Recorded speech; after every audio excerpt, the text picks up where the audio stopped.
Graça, misericórdia e paz, da parte do nosso Deus triuno, Pai, o Filho e o Espírito Santo, sejam todos muito bem-vindos a uma de nossas mídias sociais do Ministério Cinco Solas. Eu me chamo Eduardo Freitas e você já sabe, eu estou sempre no ombro de gigantes. E é com o coração transbordando de alegria, mas também com um misto de saudade que eu dou as boas-vindas a cada um de vocês à nossa última aula sobre este monumental clássico da literatura cristã, O Peregrino, do nosso querido irmão puritano inglês John Bunyan. Nós caminhamos muito, não é verdade?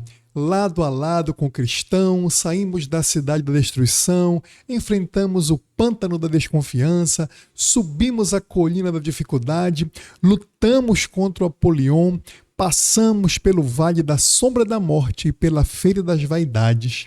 Mas hoje chegamos ao limiar da glória. Hoje, no capítulo 9, nós contemplamos o fim da jornada. E eu lhes digo, a forma como John Bunyan concluiu essa obra é, sem dúvida, uma das descrições teológicas e pastorais mais profundas de toda a história da Igreja. Nesse diapasão, eu conclamo você, se ainda não fez, se inscrever no nosso canal aqui no YouTube e assistir toda a playlist que nós temos aqui do Peregrino, desde o capítulo número 1, para que você possa estudar conosco este maravilhoso livro que, depois das Escrituras Sagradas, é um dos livros mais lidos da história da humanidade. Conclamo você também a apontar o seu celular para esse QR Code e você vai ser levado ao nosso grupo oficial no Telegram do Ministério Cinco Solas. Mas vamos voltar aqui à nossa aula de hoje. Antes de Cristão e seu companheiro esperançoso avistarem os portões de Pérola, Bunyan nos faz parar. Ele nos dá um alerta solene sobre o declínio espiritual e a falsa conversão, retratados na figura de personagens como ignorância e temporário. John Bunyan examina o coração humano com a precisão de um cirurgião. Ele nos mostra que a apostasia não acontece da noite para o dia. Os erros secretos, o abandono da oração no quarto, a frieza na leitura da palavra de Deus, esses pequenos declínios sempre precedem a queda pública. E aqui eu preciso trazer para a nossa reflexão o que lemos no livro, por exemplo, de outro puritano, Jonathan Edwards, uma antologia, especificamente em sua magistral obra sobre as afeições religiosas. Jonathan Edwards nos alerta de forma contundente: existem sinais verdadeiros e sinais falsos de conversão. O falso peregrino, como o temporário de Bunyan, ele tem o seu coração motivado apenas pelo medo do inferno e não por um amor verdadeiro a Cristo. Quando o medo da condenação passa, o falso cristão volta ao mundo, porque as suas afeições nunca foram efetivamente e realmente regeneradas. O eu continua no trono do seu coração. Mas, por outro lado, louvado seja o Senhor Deus, essa não é a realidade dos verdadeiros eleitos. Para consolar o nosso coração contra o medo da apostasia, nós nos voltamos para o documento de fé de Westminster, a nossa amada confissão de fé.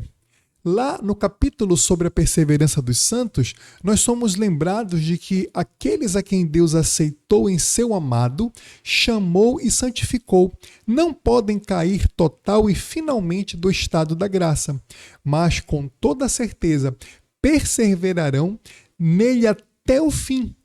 Cristão teve suas quedas, ele teve as suas dúvidas, mas a graça verdadeiramente o sustentou.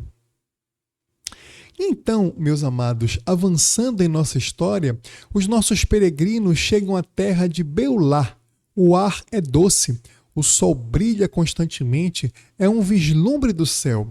Mas entre eles e a cidade celestial existe um último obstáculo. Um rio profundo, um rio sem pontes. Esse rio, meus irmãos, é a morte. Bunyan usa a imagem do rio baseando-se no povo de Israel, que precisou atravessar o rio Jordão, no caso, para entrar na Terra Prometida.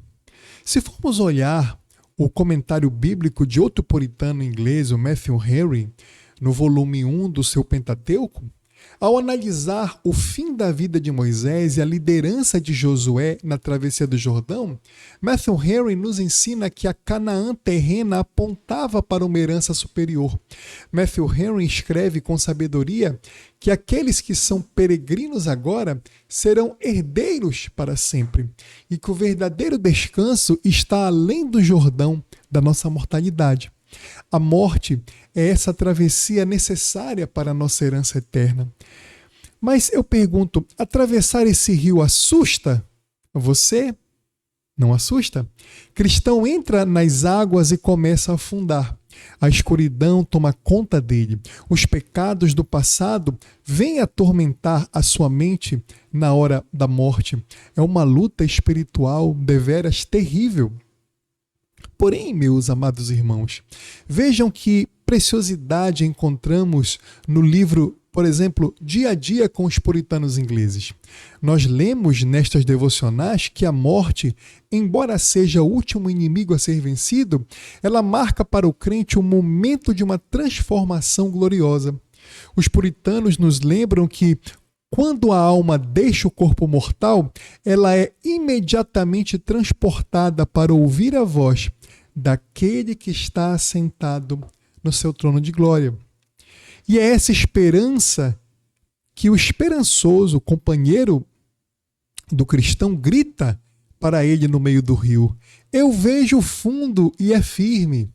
A nossa base na hora da morte não são as nossas emoções, mas a promessa imutável da palavra de Deus. E eles deixam as suas vestes mortais neste rio. Eles saem das águas e são recebidos por anjos, por trombetas celestiais, por um júbilo indescritível. As portas da cidade celestial se abrem. Ao olharmos para essa cena gloriosa, não podemos deixar de citar, por exemplo, a obra patrística no volume 21 de Santo Agostinho, que é o seu comentário ao Gênesis. Agostinho nos mostra que o Éden perdido no Gênesis é totalmente restaurado em Cristo Jesus. Santo Agostinho afirma que Cristo é a árvore da vida que está no paraíso espiritual. Cristão esperançoso finalmente chegam a esse novo Éden, não mais para serem expulsos, mas para comerem da árvore da vida, que é o próprio Cristo, por toda a eternidade. Como o livro Teologia Puritana, Doutrina para a Vida, de Joel Bick e Mark Jones, também sumariza para nós todo o rigor da caminhada cristã, toda a santificação, todas as lutas contra os demônios e o próprio pecado têm um único e glorioso fim: a comunhão perfeita, a união inquebrável com nosso bendito Salvador. É para isso que nós fomos salvos. Meus amados, a nossa aula e o nosso livro chegam ao fim. Mas antes de nos despedirmos, quero deixar 3 aplicações práticas para as nossas vidas. A primeira: examine o seu coração diariamente. A nossa fé é como a de cristão, ancorada na rocha, ou como a de ignorância, ancorada em falsas presunções? Use as marcas descritas por Jonathan Edwards para provar as suas afeições. O verdadeiro cristão ama a Deus por quem Ele é e não pelo que Ele nos dá. Segunda aplicação: não tenha pavor do rio. Se você está em Cristo, a morte perdeu o seu aguilhão. O fundo do rio é firme, como nos ensina a Confissão de Fé de Westminster. Nossas almas retornarão imediatamente para Deus, para esperarmos a ressurreição. Confie nas promessas e não nos seus temores. Terceira e última aplicação para todos nós: viva hoje com os olhos na cidade celestial.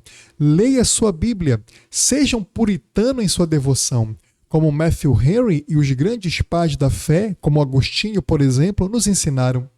Deixe que a beleza do céu governe as suas decisões aqui na terra.